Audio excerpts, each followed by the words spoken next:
Welcome to Hey Sister. This is episode 53, My Funny Friend and Me.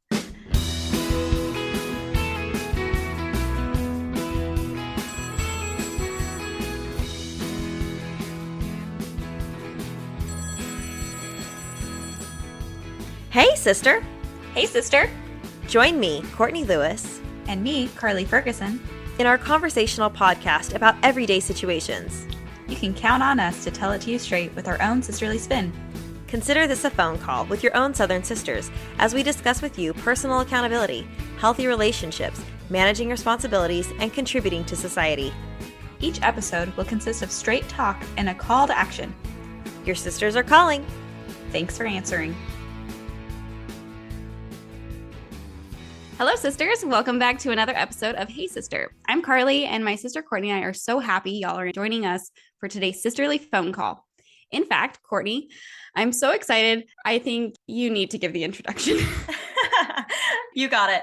Before I introduce our guest and topic today and explain why Carly is fangirling a little bit, I want to remind you sisters that y'all are joining us during our Feel Good Fall series, where this month and next, we are diving deep into topics and aspects of fall that will help us as women feel more peaceful and confident in our roles this season and beyond.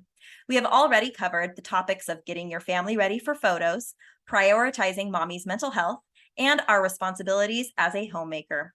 Links to each of those episodes will be included in our show notes, along with any other referenced resources we share today, social media information, our minute marker timeline, and this episode's call to action. Now, since we've pretty well covered our roles as mothers and home managers, today we thought we'd have a little fun and talk about our role of being a friend. Carly and I are honored today to host a pair of best friends who are hysterical women and comedic co-stars who are known to put stitches in our sides and smiles on our faces. Whitney and Mallory Everton are faces y'all may recognize from seasons 1 through 9 of Studio C, and currently they are members of the comedy sketch group JK Studios, which is the #1 creator of brand-safe, family-friendly content. You may also recognize them from various commercials they have starred in, which I have to say capture my attention and my wallet every time. I give credit to my sister Carly for introducing me to these fantastic women many years ago. I'll never forget. The first clip she showed me was called International Relations, where USA Mallory and Canada Whitney met up in a world grocery store. In that clip, you'll notice a nod to Texas, which stole our Lone Star hearts from the very beginning, so it only seems fitting to host them today and show them some Southern hospitality. With that said, Whitney and Mallory, welcome to Hey Sister.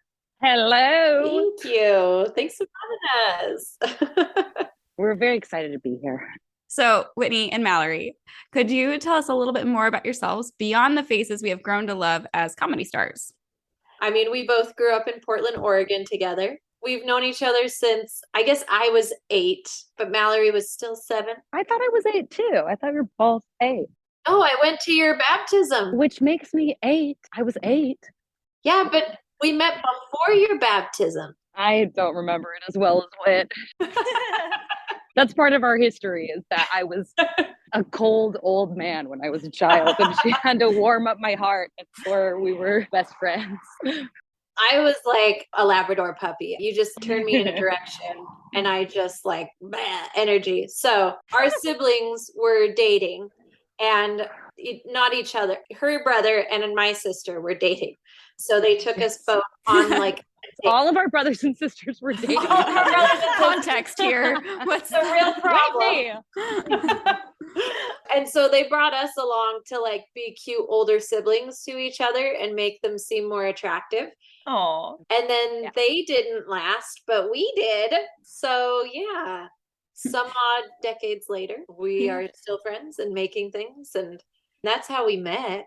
I can tell you a little bit about Mal, and she won't tell you these things. Don't. Because Mal, I will gush about Mal for a moment, because she is one of the most passionate people you'll ever meet. And anything she touches is going to be magical, whether it's work or social stuff. She's just great at bringing the energy everywhere. And you could totally see it in her acting too, but she's got like fire everywhere, and she's a cool cat to follow around. So I'm glad I've been able to hang out with her these few decades. I love that. Oh. Well, Whitney, awesome for introducing Mallory. Mallory, let's have you introduce Whitney. This is a fun twist.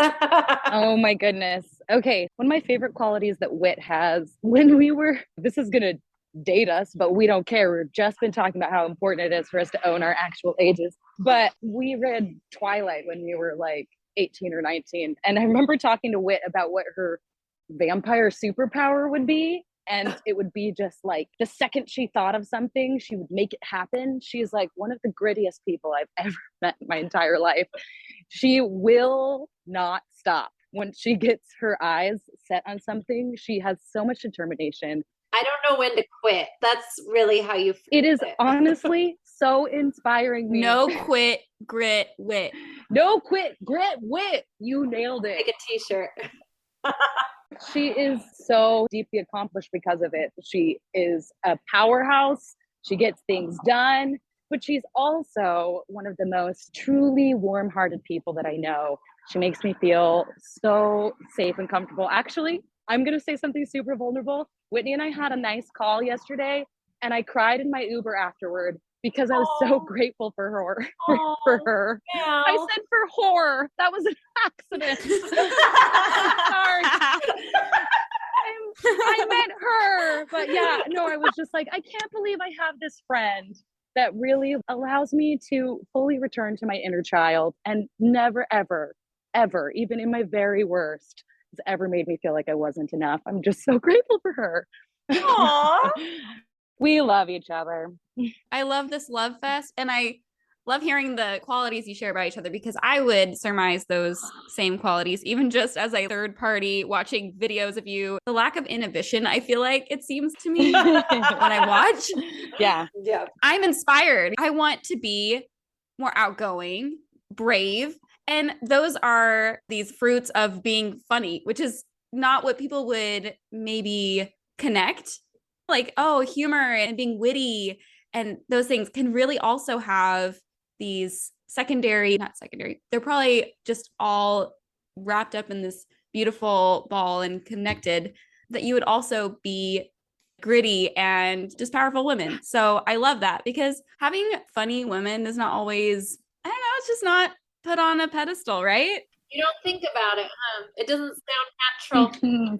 Yeah. Not like the characteristics we were born Does not always attract the boys either. with.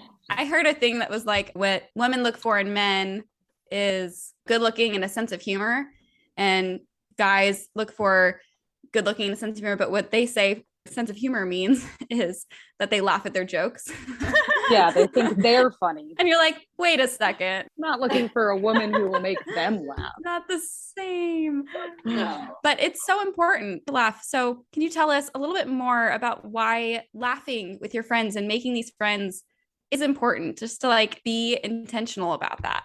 Well, I don't know if you two have been around the last couple of years, but there was something that happened to a lot of us called a pandemic and an economic recession, and tons of plans canceled, and questions about whether we're essential people or not. And I feel like everyone realized, like, gosh, we need a little light. I know, even just looking into what entertainment is more popular now, just the idea of like, we were having a lot of gritty shows, and we still have gritty shows out there. They exist. But there was this huge wave of just like, we just need a lot of light. We need a lot of laughter. So I feel like a lot of shows were coming out just in the last 2 years that are like, we just want people to have fun. We've been through enough. So why don't we give each other a safe space to not turn off everything that's going wrong, but be able to have it in enough of a perspective that people don't feel like everything is just suffocating them. You have a little bit of distance to be able to say, okay, I'm safe. I'm okay. In fact, I'm well enough that I can laugh and I can smile and I can find something right now to bring some joy. And that means that everything's okay. Because if I can find that in any moment, then it means that I can keep going to the next moment. It's not just going to swallow me whole. Mm-hmm.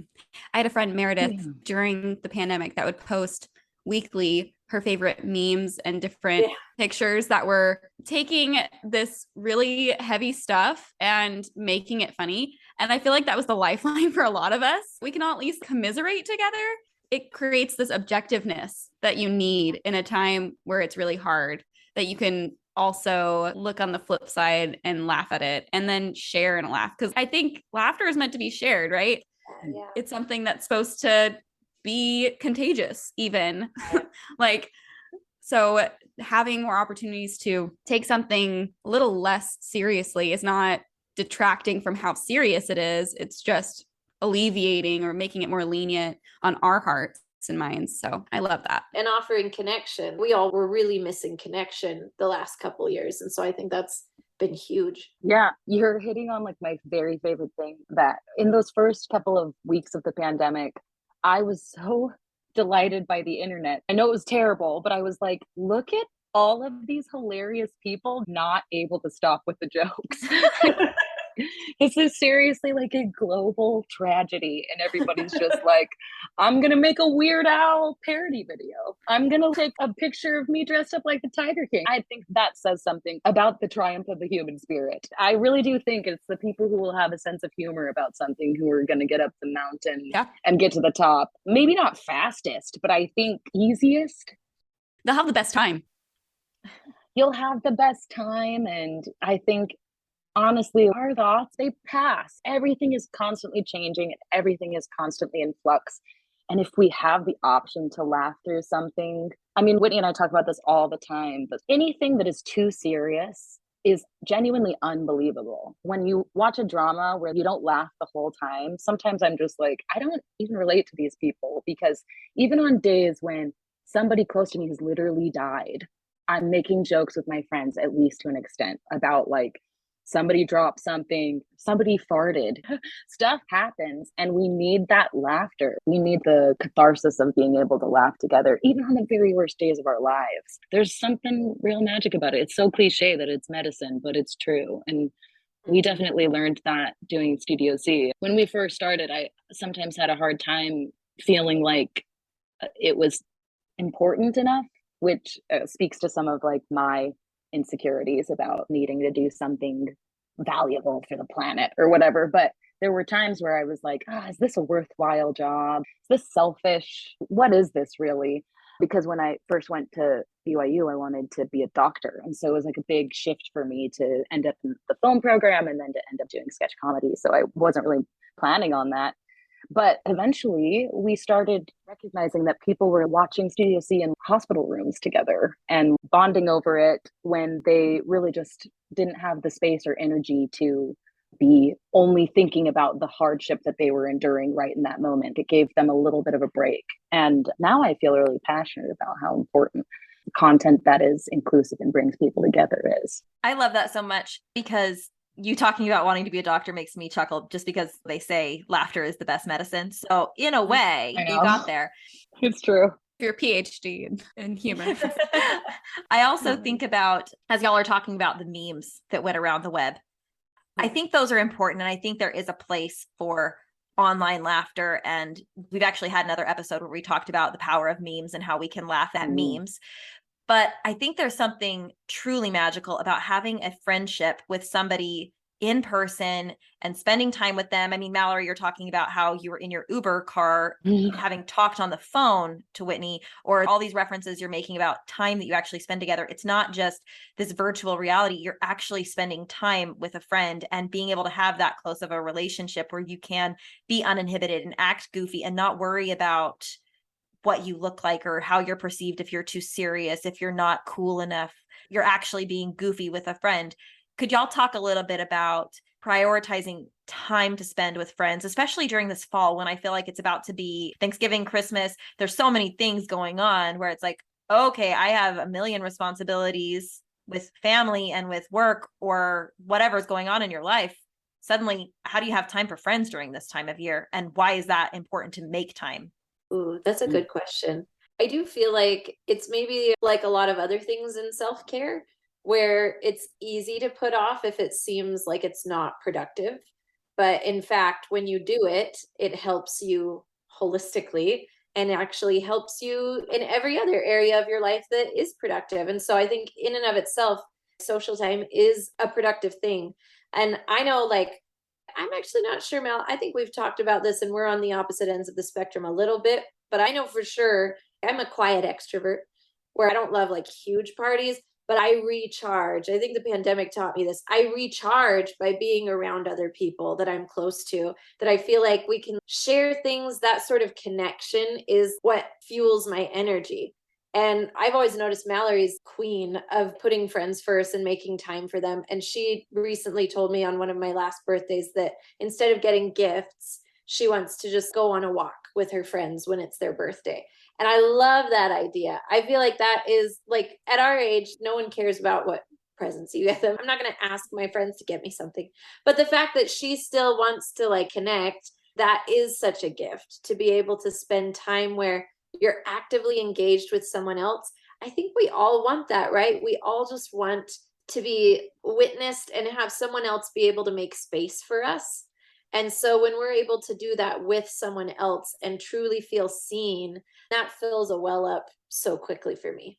Yeah, I feel like, first of all, Whit, thank you for the compliment. Was it 2 years ago now, Whit, that on your birthday you sent love letters to other people? Oh, yeah. Isn't that the sweetest thing? She was like, for my birthday, I want to spread love to everybody. It was like the nicest thing.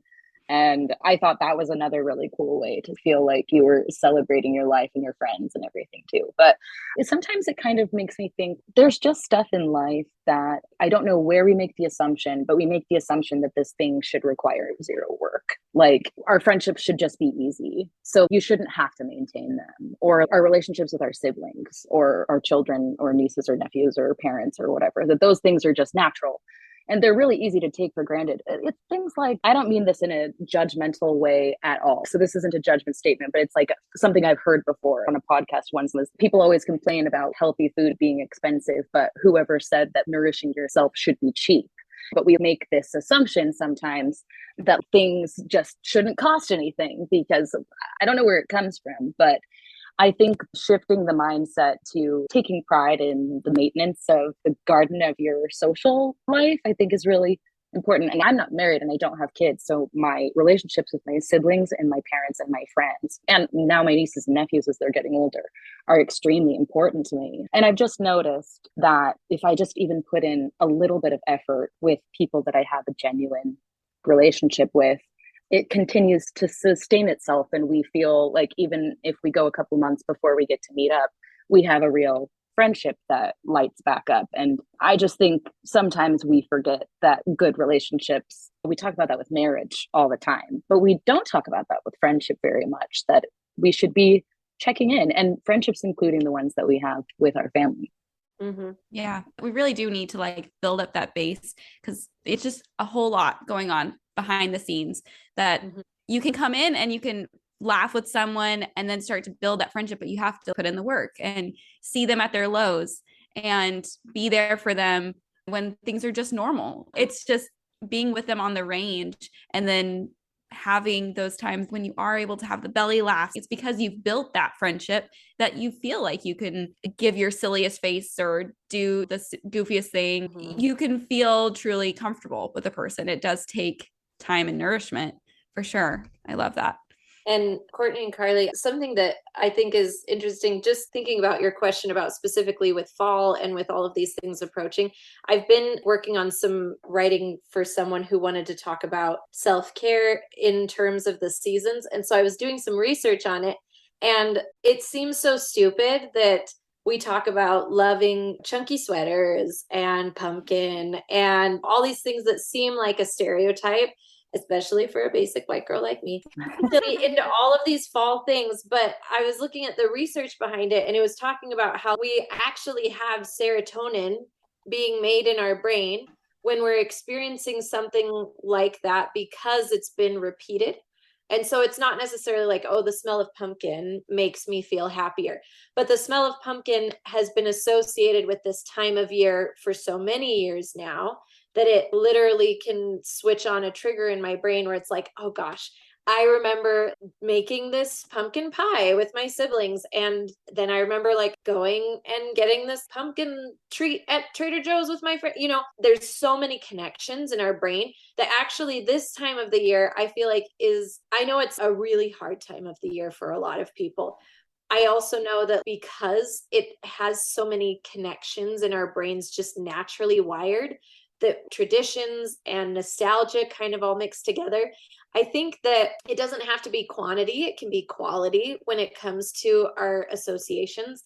Because even if it's just, hey, I can't really see you most of this month, but like Mal and I, we loved all the Julia Roberts rom-coms growing up. And those kind of remind me of fall because most of them are set in fall. So, like for me, I actually wanted to watch a bunch of fall movies with my friends this time of year because I was like, I just want to watch something that is nostalgic. And if I share it with someone that I remember that nostalgia with, I think it immediately, even if I don't get to see them all the time, that brings up something. Or even just going for a walk and crunching the leaves under your feet, things that are able to connect back into your brain of like, oh my gosh, I love this time of year. If you can share that with someone else, I feel like that connection is already stronger just because naturally we're wanting to look for familiar things. And so this time of year, you know, lights and cocoa and any kind of thing like that, it just immediately lights us up. We're looking for that connection and upliftment. I think it syncs up with like when you said the crunching of the leaves together, like that brought back memories of a friend of mine and how we were walking in the leaves. So when you sync up those things with a friend, then in years' time, even if you're not living together, you're doing that same thing and it triggers that happy memory and those good things. That's how your friendships live in your heart, right? Because it like brings that back up. And like you said, the serotonin, I love that because those friendships, they don't need to be with us at all times in order to feel the positive effects of having good friends. Those experiences go on. Like I have friends that I don't live near, but something reminds me of them. I want to shoot them a text and you can come right back in at the same place. And it really is fascinating that we can connect despite being states away. Mm-hmm. I love that we live in this day and age that we can do that. Yeah. Well, I think that goes back to what Mallory was saying a second ago with the effort that friendship takes. Mm-hmm. I love thinking about what Whitney was saying with this fall and the nostalgia and combining our friendships with a practice or a tradition that we love, watching a Julia Roberts rom-com or going for a walk, things that you might actually want to do in the fall anyway, but then incorporating your friends into it, which is what Mallory was saying about actually making effort with friendships, that it doesn't just happen. If you want that rich garden of friends and you want to watch a friendship grow, you need to put effort into it, which might take some forethinking of, okay, I'm going to plan a girls' night to watch this movie, or I'm going to plan time to go on a walk because you know that will be good for your emotional health. Where I think it can be so easy to just not make plans. Or if somebody invites you to do something, to say, oh, I don't have time for that. I have a mountain of laundry, or I have so much work to catch up on. And I think we need to realize that friendships take effort. So I'm just loving everything y'all have said so far. Amen. Yeah. And it incorporates right into your life. You might be going on a walk already. It's just involving those people you love to keep it going. That's awesome. I had a thought. We were talking about the senses being stimulated during this time. And I was like, sense of humor. It really is like a sense. If you were to feel like your eyes were getting a little dimmer, or like you weren't being able to see as well, you would notice it. And sometimes I think we can get a little less attuned to where our humor's at, or if we need to like see how we're doing in that and try to allow ourselves to laugh and be silly and not be thinking, oh, it's not productive enough. It's not good enough, because those like are really just such a relief from the day to day. So laughing, y'all are talking about how laughing is so important, how it is getting us through economic recessions, through pandemics, all that jazz. And you two are obviously experts at comedy. And I think that brings light to so many people's lives. But when you're making a new friend, what advice do y'all have for us for bridging that gap of trying to put on an air of, I'm an adult who can be taken seriously and who achieves a lot in my life, to like being goofy? How do you get over that hurdle? Because I know I've been caught in that awkward space before, where I'm new to a new area and I set up a play date with some other people and I get there and suddenly I go into this awkward mode where I leave the get together with other women and I think, I don't really like the way I came off in that. I tried to put on an air of like being a serious grown up, and that's not who I am. So how do we get over that hump, that awkward, like, I want to be a serious adult phase?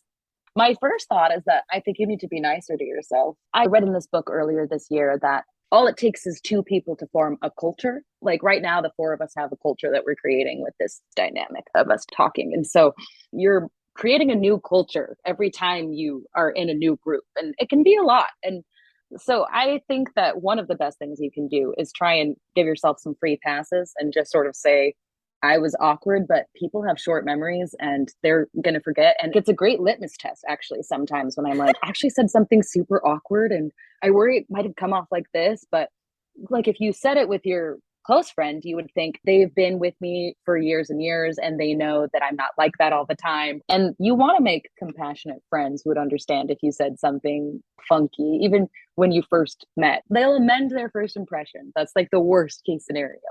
But I think the other thing for me, the thing that I tend to pay attention to the most is if, and usually it's kind of like dating, like you got to give it a couple of meetings before you make the call. But sometimes it's like, if you're still not feeling relaxed around somebody or able to laugh with them, then they also might just not be a very natural fit for you. And that doesn't mean anything bad. This might be heresy on like a podcast where we're talking about friendship.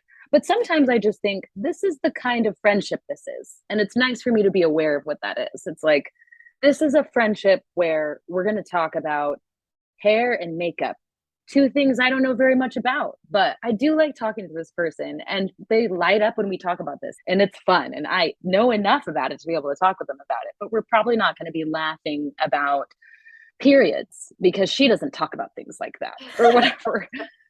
So I live in LA now and I've been here for 3 years and it's the 3 most difficult years that you could possibly be here, basically.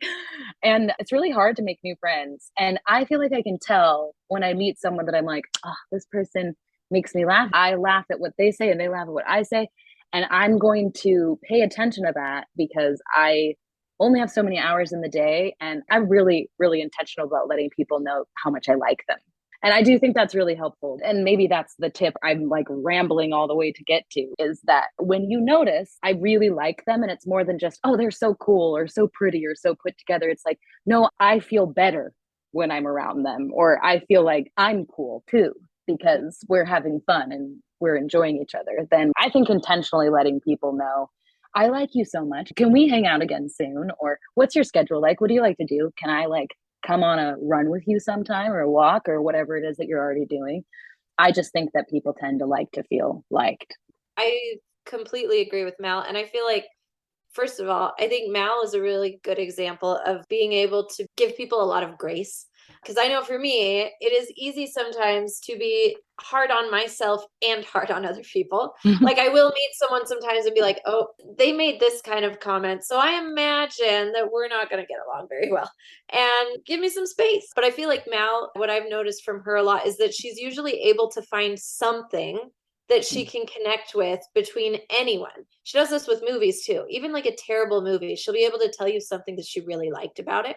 And so I feel like that's been a nice practice for me to just have anyone that I'm meeting to be able to find some way that I do feel genuinely like we can connect. And if I can find that, then I can at least cultivate that part. And it doesn't have to mean that we're best friends. It doesn't have to mean we spend all our time together, but it can mean then that I know exactly what can be cultivated when I'm spending time with that person.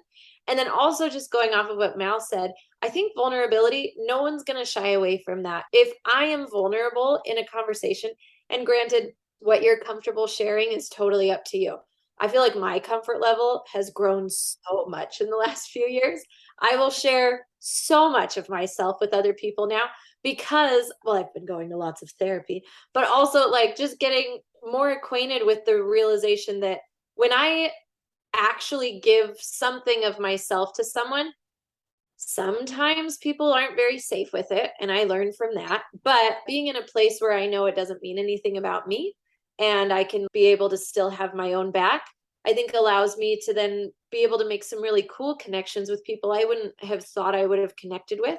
So if I were to step in something, which I do a lot, I say stupid things all the time. So if I were to say something and then maybe reach out to that person afterwards and be like, I'm sorry if I seemed really off during that conversation. I'm having a really weird day. And I've just felt like this has been really hard or something like that. I've never met with someone who's like, screw you. Like, I don't care. See ya. It's usually someone being like, oh my gosh. Oh, I totally get that. And I think just having an open line of communication with those people that do seem like, yeah, I can share something of myself with this person in a way that just opens a door, and they might share something with me. And so I've made friends here in West Provo, in a place where I never thought I would settle down when I was a college kid. And I've met these people who've been here for so many years who are West Provo farmers. And I would have thought we have nothing in common. But by being able to like share a vulnerable part of me, I've seen beautiful aspects of people come out where they then share with me. And so then we both realize we're both trying our best, huh? And it's really hard. And I feel so much better knowing that you're having a hard time too, because I guarantee you everyone feels that way. So as soon as someone else is able to feel that connection with you, I feel like it's an immediate friendship. That's awesome. I feel like leading out and sharing your stuff. There's a book that I read, or I audibled, Share Your Stuff, I'll Go First by Laura Tremaine.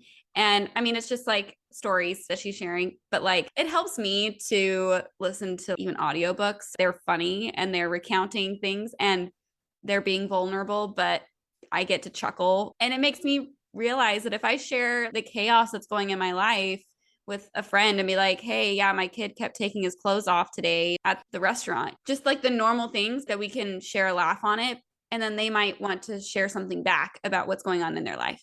But being more comfortable with leading out, to your point, Mallory, about like building that culture. Yeah, there might be different cultures, like different strokes for different folks, right? Like you just have different friends who have their own personalities and they are just unique to themselves. I think it's just good to appreciate other people's differences and what they find interesting and funny and sad and all that kind of stuff. I really like what both of y'all are saying, with Mallory talking about letting somebody else know that you like them and what it is about them that you like. I think that helps us in our friendships to be open to making friends and to letting other people know what it is about them that we like. So hopefully they can reciprocate and make time for you when you want to have friends. And that goes right along with what Whitney's saying too, of being vulnerable. Because I think telling somebody that you like them and that you want to hang out with them is something that makes you feel like, I don't know if they have time for me. Are they just the kind of friend who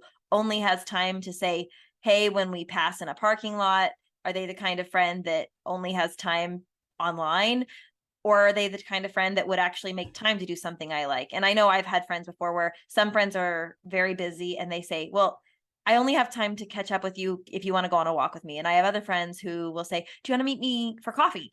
And it's like, okay, I don't typically go to Starbucks, but I would love to meet you at Starbucks. Let's go there and have a chat, because that's where they're comfortable and I want to meet them where they're comfortable.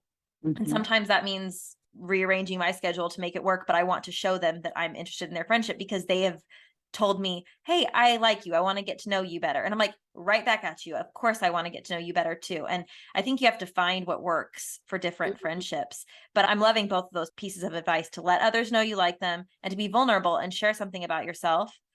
And I'm wondering, what would be a call to action that y'all would issue for our sisterhood today? Well, we had something that we would suggest to current friends to do. But I also have something that I feel like somebody could do if they're looking to enrich their social circles right now. Whit, do you want to talk about our call to action for people with current friendships that they are wanting to dig in on? Yeah, I feel like we've hit on it a few times now, but just dipping into one of those traditions that you love to do this fall and winter with a friend.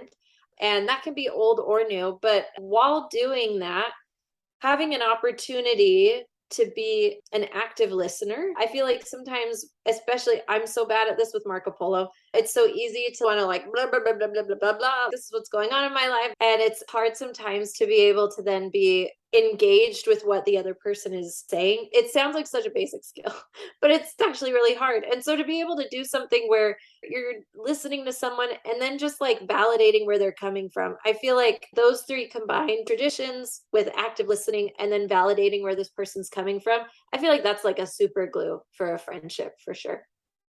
Yeah, I'm a real like yoga and meditation girl these days. And I love when you set an intention before you go in to hang out with a friend. Again, it's that idea of effort. It's not like, oh, this is going to be work, but it's like, I want to go in there and really find out how she is, or he is, or they are. And thinking, I'm so excited to see this person, but also like, I want the download. And then I was going to suggest, just for anybody who's like, well, I currently don't really have a ton of people that I feel like I could call up and say, let's do this tradition together or whatever. I did this a couple of months ago and I was so surprised. It was like some suggestion from some weird YouTube guy that I don't recommend even. But I honestly was like, oh, dang it, this worked. And he just suggested that you think of 3 people that you really like and would like to see more of in your life and send them a text message. And there were a couple of people, I thought about it, and it wasn't like they were current friends of mine, but they were people that I'd met in various venues. Like one was a work person and another one was a friend of a friend.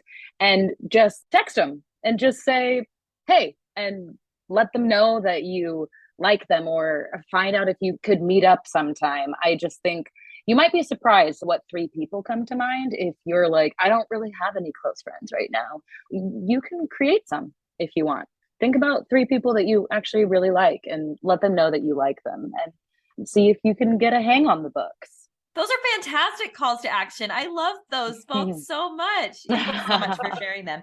So Mallory and Whitney, we know that our sisters are falling in love with y'all and are going to want to follow more of y'all online. So could y'all share your JK Studios information and also your personal information so that they can connect with y'all online?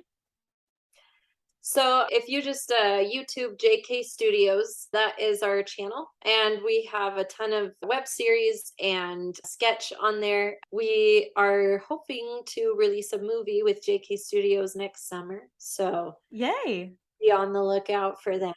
And yeah, personally, you can just find me at Whitney Call on Instagram or Whitney_call on Twitter.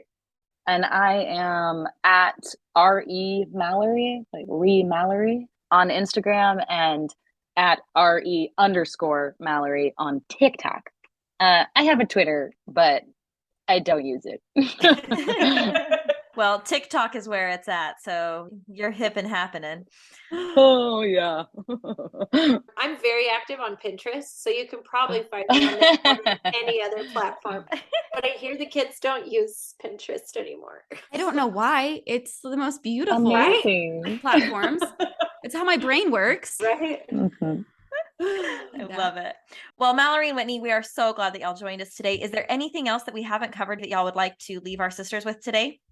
You're doing great. I think what Mal said totally resonates for me. Just to be kind to yourself. You know, I think about it in terms of in Monsters, Inc., how they were able to power so much more from laughter than from screams. I think sometimes we beat ourselves up because we think that's going to amount to change because it's worked a little bit in the past. But just know that when you're giving yourself grace and having compassion for yourself, that's at least when I really feel like I am living my best self and able to connect with people all the more. So you're doing okay and you're going to be all right. You're going to make it. And I think in terms of self-care, remember that your friendships are a part of that. So give yourself the gift of your friends. I definitely feel like I've been really lucky this year, and I've had a really rough go with my self-esteem this year. And my friends have helped so much to help me feel like if these good people are around me, then I must not be as garbage as I think. I just think our friends are absolutely a gift to be given and to receive at the same time. So give that to yourself. Well, I love everything that y'all have said and the advice that you've given. And Mallory, I think what you just shared was really vulnerable and heartfelt to say that you felt like garbage, because I think we've all been there in times where there's certain moments where you like nobody likes me, or man, I just am not achieving my worth on earth, or whatever. You might have these moments of self-pity or feeling left out or whatever. So I'm grateful you shared that. I'm sorry that you felt that way, but I'm really grateful for this motivation about creating those friendships, being the friend that you want to be. So thank you for sharing that. And y'all are so wonderful. Yeah. Thank you for sharing your friendship with us and hearing how y'all speak about each other, because we all would feel that way about our friends and speaking about our friends. And it's so helpful to hear it from a friend so we can speak more that way about ourselves. So that's the nice thing about friends, is they're like a true mirror to ourselves. For sure. Well, thank you so much. We're so grateful for y'all. Sisters, we hope that y'all have enjoyed our call today with these JK Studios ladies as much as we have. We are so grateful for the time we get to spend with y'all each week, and we love connecting with you on social media too. So please follow us on Instagram at the Hey Sister Podcast and connect with us as we continue conversations about today's episode online. Don't forget to apply this week's call to action. There were 2. The first one that Whitney shared was to use traditions, listening, and validating as your keys within your current friendships. And Mallory shared the awesome idea to think of 3 people you'd like to see more of and send them a text message. We hope that y'all will come back and join us next week as we continue our Feel Good Fall series with an episode all about personal safety. Since next week is Halloween, we thought it would be appropriate to discuss potentially scary situations and how we as women can feel more prepared and confident in our ability to protect ourselves. We hope y'all have a wonderful rest of your day, sisters. We'll talk to you next week. Bye-bye. Bye. Bye.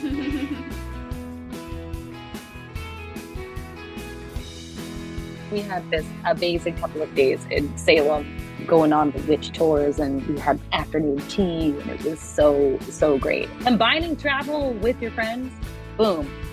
Call to action 3. That is super fun. We had a watch party for Hocus Pocus too, speaking about Salem. Excellent. It was pretty fun. Carly's one of those friends that you can count on for an event for every occasion. Themed food and themes. I just want themes. You are a quality person to have in your social circle. I love that friend. I think everybody needs that friend, or multiple of that friend, because I just think that's one reason why Halloween is my favorite holiday now. Mine too. Yeah, it requires effort. People show up and they make an effort, and it's kind of fun.